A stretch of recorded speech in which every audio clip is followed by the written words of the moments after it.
Hello everyone, एक बार फिर से हम हाजिर हैं एक नया वीडियो लेकर के। और आज का टॉपिक हमने थोड़ा सा डिफरेंट रखा है, रहेगा पेशेंट अवेयरनेस के बारे में। लेकिन आज हम बात करेंगे इलाज में डाइट के रोल के बारे में।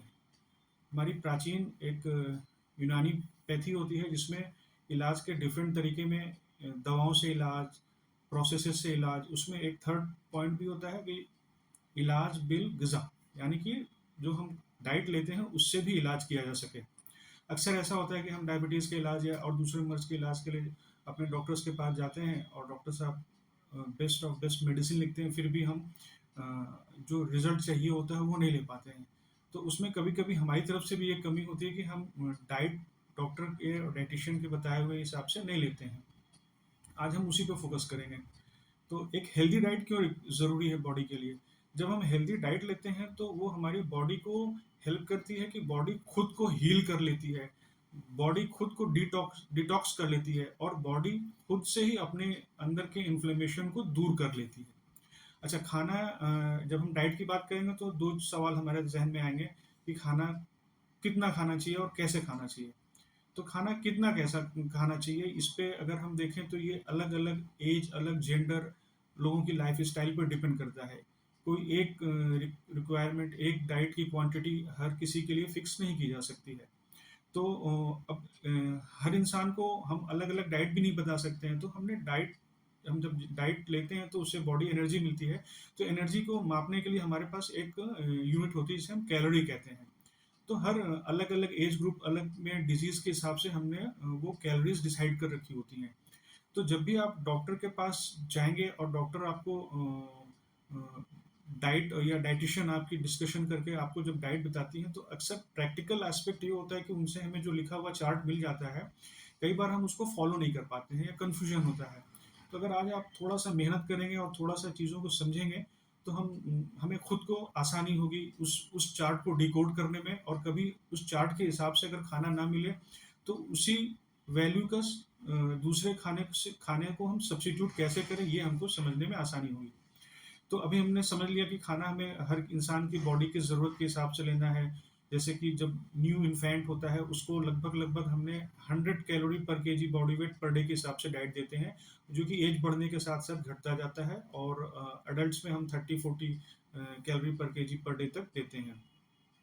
जब हम डायबिटीज़ की बात करते हैं तो डायबिटीज़ में हमें लो कैलोरी डाइट देनी होती है। हमारा टारगेट होता है कि जिससे लो कैलोरी डाइट देने से ब्लड शुगर में अचानक से सर्ज ना हो और ब्लड शुगर देर तक बढ़ा भी ना रहे। तो डायबिटीज़ में हम कोशिश करते हैं लो कैलोरी डाइट देने की। ये आपके डॉक्टर और आपके डायटीशियन आपके वेट के हिसाब से, आपके लाइफ़स्टाइल के हिसाब से डिसाइड करेंगे।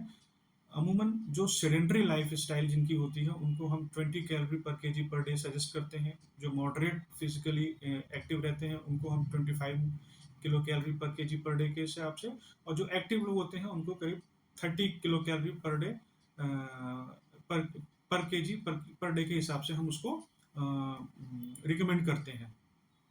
अब एक और चीज़ आती है इसी डाइट में कि जब हम खाना खाते हैं तो कुछ डॉक्टर्स आप कुछ डाइट के लिए मना करते हैं, कुछ नहीं। वो आप अगर बेसिक थोड़ा-सा फ़ॉर्मूला समझेंगे तो आप भी खुद डिसाइड कर सकते हैं हमें कौन-सा खाना खाना है, कौन-सा नहीं खाना खाना है।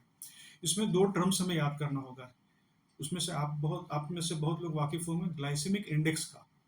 तो हर डाइट की एक ग्लाइसेमिक इंडेक्स डिसाइड की गई है और वो ग्लाइसेमिक इंडेक्स की वैल्यू के हिसाब से हम खाने को डिसाइड कर सकते हैं कि हमें डायबिटीज़ में या जनरली भी खाना चाहिए कि नहीं खाना चाहिए। तो ये ग्लाइसेमिक इंडेक्स होता क्या है? ये हमें ये बताता है कि एक पर्टिकुलर खाना खाने के बाद हमारे ब्लड स्ट्रीम में ब्लड ग्लूकोज़ कितनी जल्दी घुल जाता है। यानी जो ऐसा फूड आइटम जो हमारी बॉडी में जल्दी से घुल घुल के ब्लड शुगर लेवल को बढ़ाएगा, उसकी ग्लाइसेमिक इंडेक्स वैल्यू हाई होगी। तो ऐसे खाने से हमें बचना चाहिए। दूसरा फैक्टर होता है ग्लाइसेमिक लोड। इसको हम अक्सर नज़रअंदाज कर देते हैं। सिर्फ ग्लाइसेमिक इंडेक्स की बेस पे ही हम कई फूड्स को खाना बंद कर देते हैं या उसके आधार पर खाते हैं, बट हमें ग्लाइसेमिक लोड को भी, फैक्टर को भी देखना चाहिए। जैसे एक एग्जांपल दे रहा हूँ वाटरमेलन का। वाटरमेलन का ग्लाइसेमिक इंडेक्स 80 से ज़्यादा होता है, लेकिन उसकी ग्लाइसेमिक लोड सिर्फ 5 होता है। इसका मतलब ये हुआ कि वो ऐसा खाना है जो ब्लड शुगर लेवल तो बहुत जल्दी से बढ़ाएगा, लेकिन वो ज़्यादा नहीं बढ़ाएगा।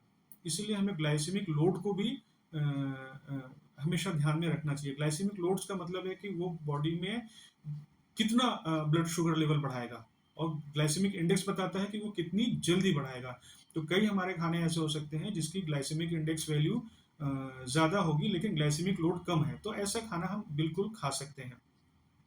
और ये ग्लाइसेमिक इंडेक्स की भी जो वैल्यू है वो अगर हमारा 55 से कम है तो बहुत अच्छा माना जाता है। मॉडरेट जो है वो 56 के से लेके 69 की वैल्यू, और 70 से ऊपर जिन फूड्स की डायबिटिक ग्लाइसेमिक इंडेक्स वैल्यू होती है वो हमें अवॉइड करना चाहिए। सिमिलरली ग्लाइसेमिक लोड की जब हम बात करेंगे तो लेस देन 10 हमारे लिए बहुत अच्छा है। 11 से 19 मॉडरेट होता है, और 20 से ऊपर के जो फूड है आइटम जिनका कि ग्लाइसेमिक लोड होता है वो हमें अवॉइड करने चाहिए। और रिसर्च हमें ये बताती है कि जब हम ऐसे ग्लाइसेमिक लोड ऐसे खाना जिनका कि ग्लाइसेमिक लोड कम हो और जिसमें फाइबर ज़्यादा हो और होल ग्रेन अनाज हो, जब हम वो अपने फूड में लेते हैं तो वो कार्डियोवैस्कुलर डिजीज और डायबिटीज मिलाइटिस के से बचाव करती हैं और उनको कंट्रोल करने में मदद भी करती हैं। जैसे हमारा एक और हमने अपने पेशेंट्स के साथ अक्सर देखा है कि डायबिटीज़ के पेशेंट्स डायबिटीज़ के कंट्रोल करने के नाम पे सुबह नाश्ते में दूध के साथ कॉर्नफ्लेक्स लेते हैं। ऑफ कोर्स बहुत हेल्दी नाश्ता है वो, लेकिन कॉर्नफ्लेक्स एक ऐसा खाना है जिसका कि ग्लाइसेमिक इंडेक्स भी ज़्यादा होता है, लगभग 85 के बराबर, और ग्लाइसेमिक लोड भी ज़्यादा होता है, 55.3 है। यानी कॉर्नफ्लेक्स हमें करीब 100 ग्राम कॉर्नफ्लेक्स हमें 320 किलो कैलोरी की न्यूट्रिशन देता है। तो हमें इस तरह से अगर हम थोड़ी-सी मेहनत करेंगे तो, क्योंकि प्रैक्टिकली हम बार-बार अपने डॉक्टर और डायटीशियन की बताई हुई चीज़ों को फ़ॉलो नहीं कर पाते हैं। लेकिन अगर हम थोड़ी-सी मेहनत करेंगे और खानों को ग्लाइसेमिक इंडेक्स और ग्लाइसेमिक लोड के हिसाब से देखेंगे तो हम ज़रूर अपनी न सिर्फ़ अपनी डायबिटीज़ को कंट्रोल कर सकते हैं, बल्कि हम कार्डियोवैस्कुलर डिजीज़ और डायबिटीज़ से अपने आप को बचा भी सकते हैं।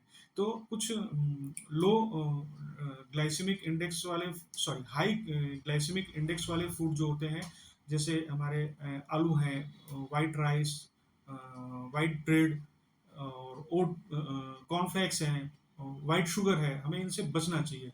उसी तरह से कुछ हमें जो लो ग्लाइसेमिक लोड वाले फूड हैं उनको हमें अपने खाने में बढ़ाना चाहिए। जैसे सेब है, जौ है, गाजर है, चने हैं, सलाद है, स्किम मिल्क हो सकता है, सोयाबीन इज़ गुड डाइट। तो अगर हमें ये अपने खान-पान के तरीके पे भी ध्यान दें तो हमें अपने डायबिटीज़ के साथ-साथ अपने रहन-सहन और आगे की होने वाली बीमारियों से भी हम बचाव कर सकते हैं। नटशेल में हमारा फ़ॉर्मूला हो कि हमारा खाना ऐसा होना चाहिए जिसका कि ग्लाइसेमिक इंडेक्स वैल्यू लो हो और ग्लाइसेमिक लोड भी लो। आज के लिए इतना ही। Thank you so much.